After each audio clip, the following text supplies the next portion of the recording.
Olá, turma do primeiro ano, um abraço para todos. Vamos à nossa aula. A nossa aula justamente da página 5 da unidade 4 do livro de filosofia. Página 5, unidade 4 do livro de filosofia. Bom, espero que todos estejam com o livro aí sobre a mesa, tá? No visor da tela de vocês está o livro e nós vamos falar de Augusto Comte, ele que fala sobre o positivismo. E vamos tentar entender o que é o positivismo a partir de então. Primeiro que o positivismo é uma corrente filosófica, né, que surgiu ali na França no século XIX, tá? Teve justamente John Stuart Mill, um grande economista, e Augusto Comte, justamente como idealizadores deste movimento, né, que particularmente esta escola filosófica ganhou força ali na Europa, justamente na segunda metade do século XIX para o século XX, tá bom? Então a gente vai tentar desvendar e entender o que este personagem fala sobre esta corrente filosófica aí. Bom, em primeiro lugar aqui para Comte, né, Augusto Comte, né, o positivismo é uma doutrina filosófica sociológica, né, e também na sua visão política, né. Ela surgiu como desenvolvimento sociológico do iluminismo, né. Então assim ela entra na fase do iluminismo. O iluminismo fortaleceu as suas teorias, né. Ela fala justamente das crises sociais e morais ali do fim da Idade Média. Nós estamos estudando e falando da Idade Média, então nós sabemos que existem muitas crises sociais ali na Idade Média, tá? E justamente a partir da ideia do nascimento de uma sociedade industrial, né? Então um processo de industrialização levou Augusto Comte a perceber quais eram as mudanças significativas que a sociedade a partir daí ela estaria vivenciando aí, tá bom? Bom, então a partir daí nós temos a Revolução Francesa, que impacta totalmente a sociedade, né?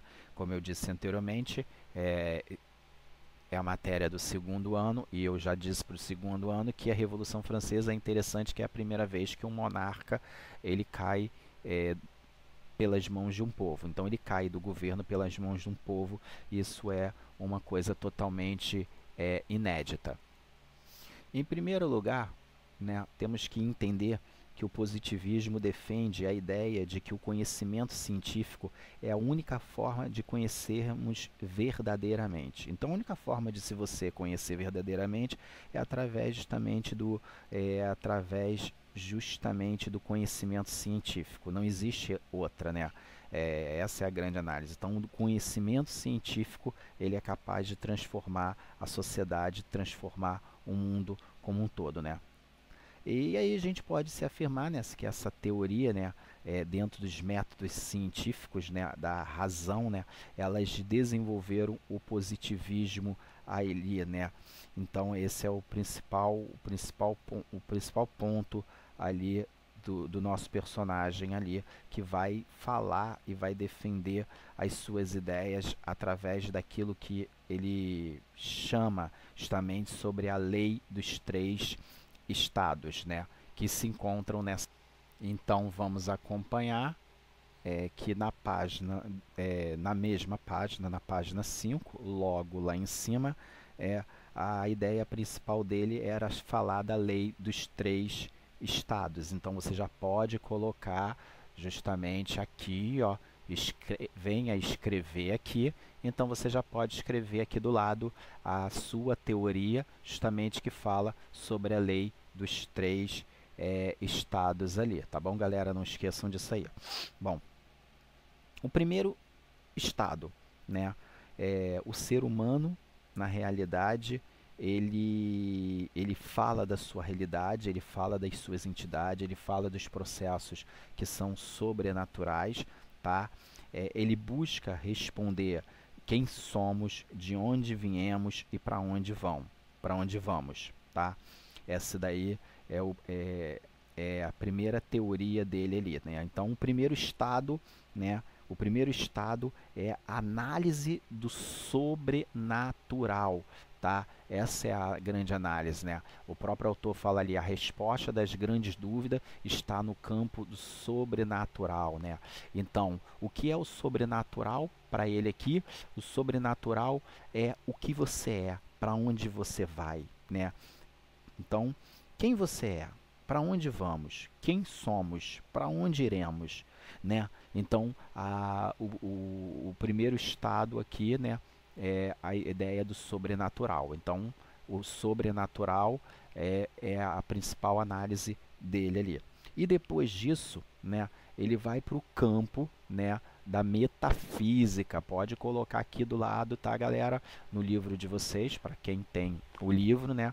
Pode colocar aqui já uma setinha do lado e colocar no livro de vocês a metafísica. A metafísica é o terceiro estado que ele determina aí. Vamos tentar entender então o que significa esse terceiro, esse segundo estado aí. Na metafísica, né? Na realidade, na metafísica é uma espécie de meio termo que ele tem justamente para colocar as suas teorias, né? Então é um meio termo, tá? Que dentro da sua teoria ele coloca. Então, no lugar dos deuses, né?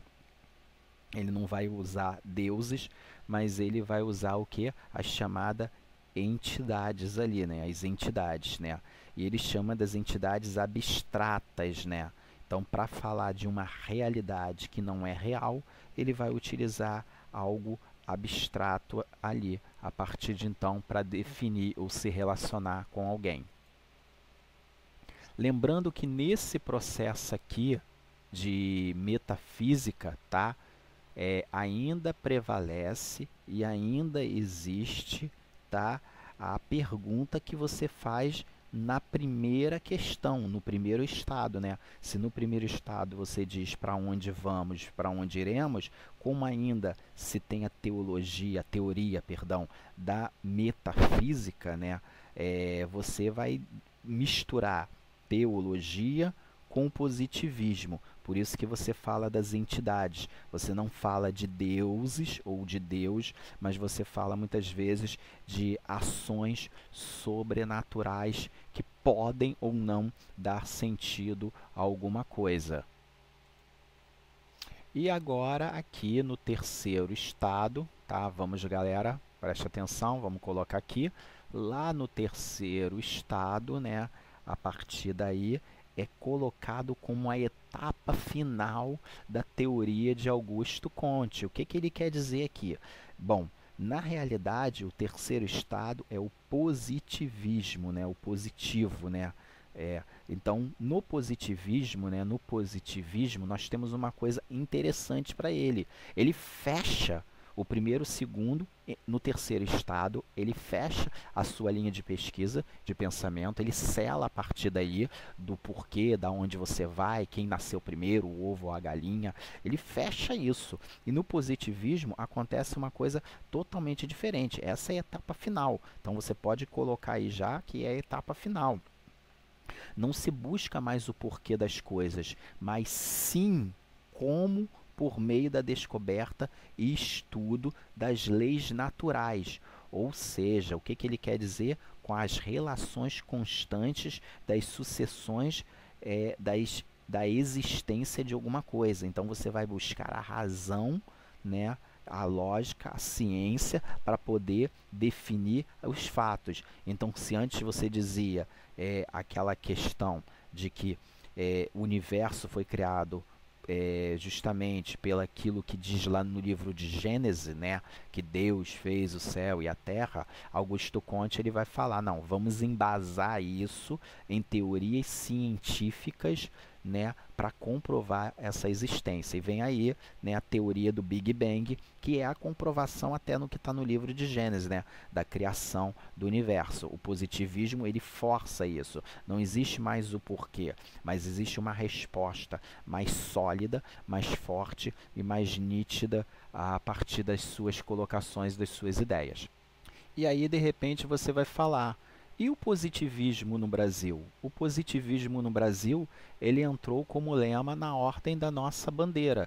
Ele está lá como lema na nossa bandeira. Então, o positivismo ele chega ao Brasil através do lema da ordem e progresso na nossa bandeira.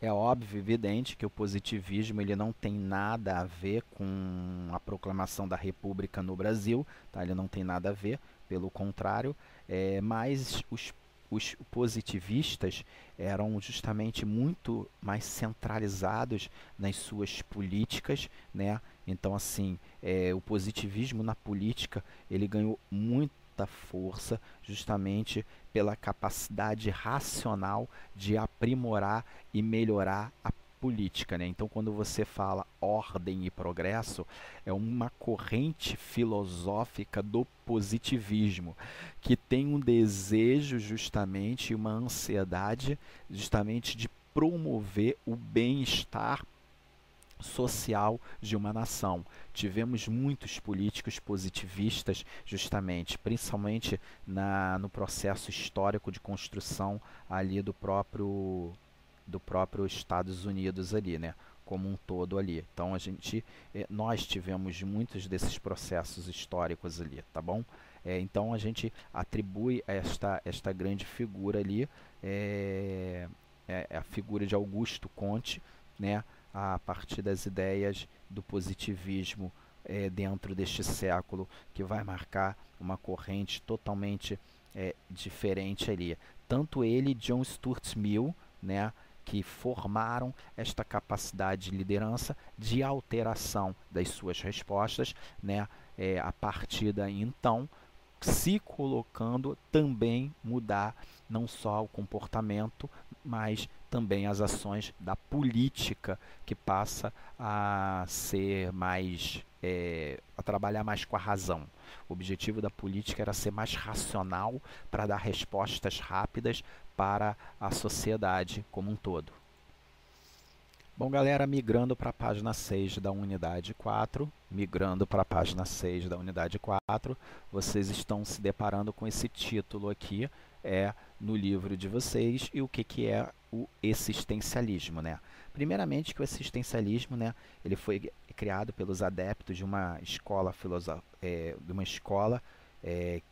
possivelmente uma escola de filosofia construtiva, que tinham o objetivo atribuir esta teoria à construção do ser humano de suas vivências. Então, a partir das suas escolhas, o homem ele possui liberdade. A partir de suas escolhas, o homem ele busca, além da sua liberdade, a sua independência, porque ele traz para si a sua própria responsabilidade aí, né?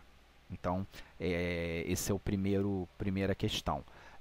Um ponto importante, né, a destacar nesta questão é algo que fala logo ali embaixo.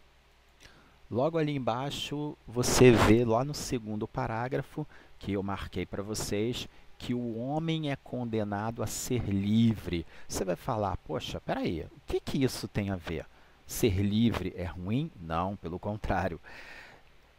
Imagina você que sai da casa dos seus pais. É óbvio, evidente, se você sai da casa dos seus pais, você tem que arrumar um emprego. Se você arruma um emprego, você tem que ter responsabilidade para pagar as suas contas, correto? Esse que é o mais interessante.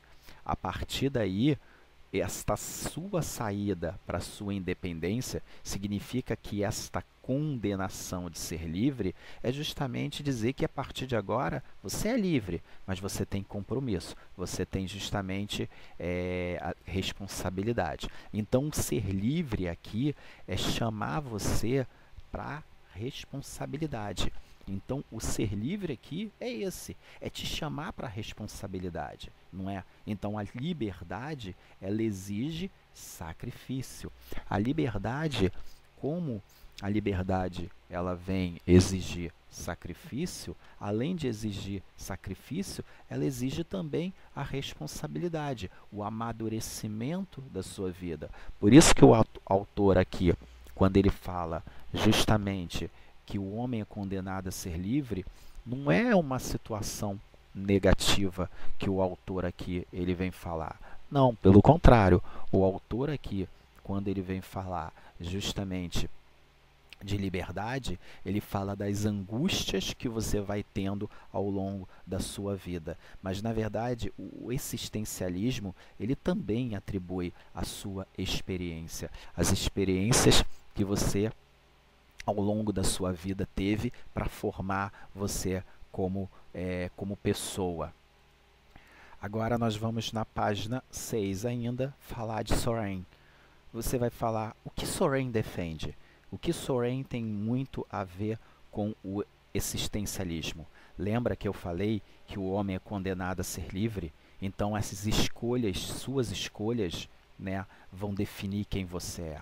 Então a primeira questão é se você é condenado a ser livre, vem um amadurecimento. Portanto, também vem a culpa quando você faz alguma coisa errada. Quando você deixa de ser produtivo na sua vida, vem sempre a culpa da inferioridade. Então, a partir daí, Soren ele vai defender uma coisa interessante.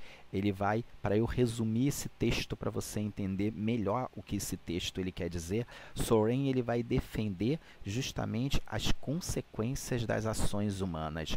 São as ações humanas neste âmbito da realidade, justamente, é a sua postura que vai defender você. Se você é livre e é condenado a ser livre, você justamente tem que começar a pensar na sua liberdade, no que é moral. Então, ele também fala de moral.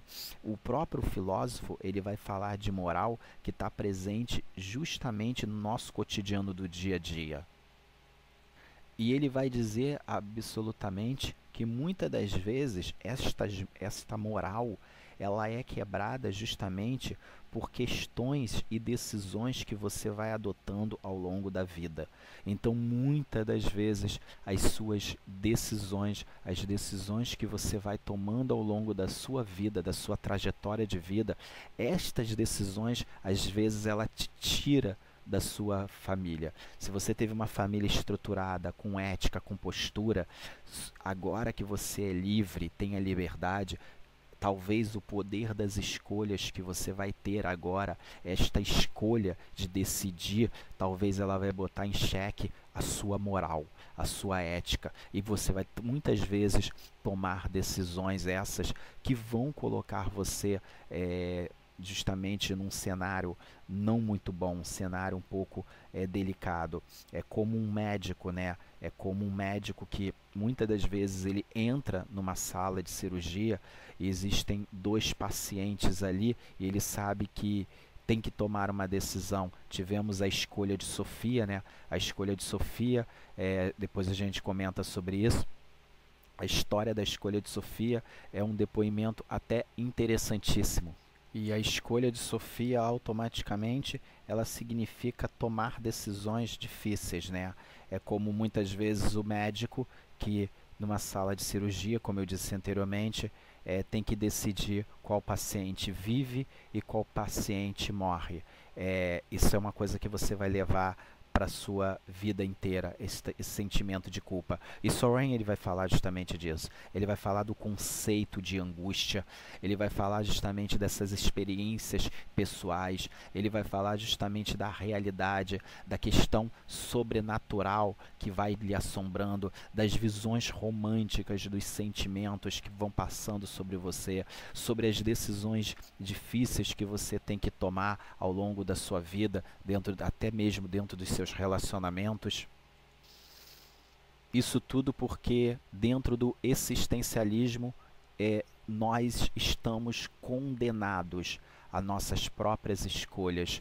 Então somos livres, então estamos condenados pela nossa liberdade, porque a partir daí temos as escolhas e temos muitas das vezes tomar decisões. E são essas decisões que vão nos levar ao longo de toda a nossa trajetória e a nossa vida. Galera, esse aí foi o nosso encontro de hoje, essa foi a nossa aula de hoje, tá bom? Nosso encontro de filosofia. Um beijo e um abraço e até o nosso próximo encontro, até a nossa próxima videoaula aí.